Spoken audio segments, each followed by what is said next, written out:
Hi everyone, welcome to Homerino Collectibles, where today we're taking a look at the 6-inch Star Wars The Black Series Darth Vader Emperor's Wrath version. So this is the version where he's getting electrified right at the end of Star Wars Episode 6 Return of the Jedi. Now, I picked mine up from Comic-Con. If you want to see the rest of my Comic-Con haul, everything else that I got, go ahead and check out my channel. It was one of my more recent videos. Now, let's go ahead and flip around to the back. It was just a singular release, so it's not part of the, it's not a numbered part of the line.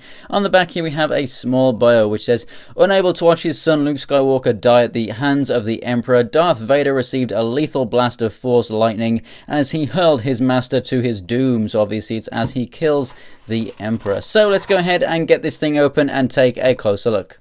And here we have Darth Vader out of the packaging, and I'm recreating the scene in which we see this version of the figure. So he's throwing the Emperor to his death, and there's the injured Luke Skywalker lying on the floor. And so just to hold the Emperor up, I'm just using a stand right there. This is just an SH Figure Art stand if you want to go ahead and create that scene yourself. So the figure stands almost 6 3/4 inches tall. It's a very, very nice figure. I think everyone knows that the Black Series Darth Vader is an absolutely phenomenal action figure. And in case you're wondering, it's one of my favorites in my collection.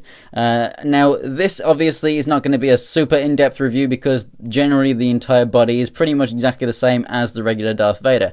We have a new head right up here, which is obviously done in translucent purple plastic. We also have the skeleton molded inside instead of the normal face. So no, you cannot remove this helmet and then the front part of the mask and then reveal the face, just like the first release of the figure did. Now, it is just connected with a ball joint, so you could pop this off, pop the original one on, and then have the scene at the end of Return of the Jedi when Darth Vader, or should I say Anakin Skywalker sets his own eyes upon Luke Skywalker. So you can pop this head off, put that one on, and then remove the mask and everything, and have the unmasked Darth Vader with the damaged arm. Inside there, you can see just the, kind of plain open eye sockets, because obviously when he's been electrocuted, you just see his skull inside there. And you can see veins and lightning inside, and you can obviously see where the back of his head is inside there and everything. So that is a really, really cool look. You can actually see some teeth and stuff in there too. And so now coming down to his hand, he does actually have a regular lightsaber holding hand, which on this one is only going to have the swivel, which is perfectly fine because you take that off and then now you have him with his hand chopped off. And it's done really well. You can see the wires. They're basically just painted little lines of blue, red and green on there. And for what it is, it actually looks really good and it's in the right place, right at the hand. It's not any further up or something. I really do like that. I've seen some versions of Darth Vader in the past where they've actually taken like the whole glove off, so right from up here, and that's not where it should be. It should be there from the hand, so that is very good.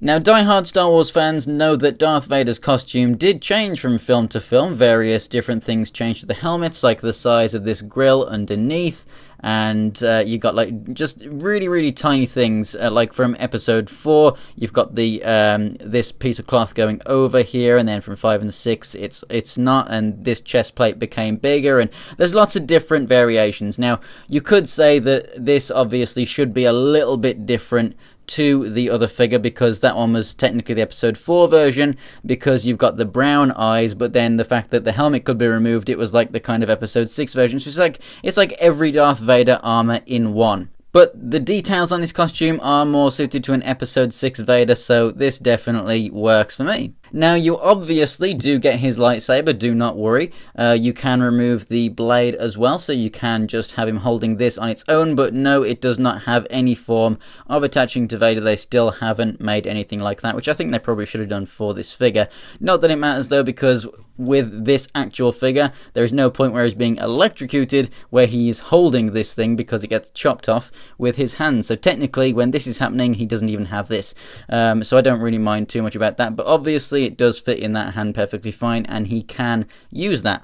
So obviously he still uses all of the cloth that the other figure used, which is really fantastic. You get these nice little kind of padded bits on the end which offer a bit of weight, which help to hold the whole thing down. It's stitched very nicely, and you can't really see through it or anything. It's a nice thick fabric.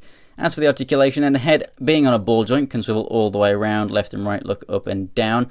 Shoulders can come out to the side and rotate all the way around. So can the elbows. They can hinge almost 90 degrees, rotate all the way around. This hand hinges, rotates all the way around. That one obviously only does the rotation. Ball joint at the waist, so you can move side to side, forward and back, and pivot there as well. Hips come out to the side, move forward and back, rotation at the thigh, double jointed knees, feet move up and down, and have ankle pivot. So overall, I definitely think that you should go ahead and get this thing if you find it. It's awesome for a diorama like you saw at the start. If you have the original, you're still going to love this thing because it's an amazing figure, so why not have the variant of it as well? Obviously, there's much less that you could use it for in terms of dioramas. It's a very specific thing, but if you're into Return of the Jedi, then you're going to absolutely love it, so I definitely recommend it. Thanks for watching, guys. If you enjoyed the video, go ahead and give it a like, and if you want to see other videos, check out the others that are on screen right now, and also go ahead and subscribe to Homerino Collectibles to see more Star Wars The Black Series. So, thanks for watching, guys, and I'll see you next time.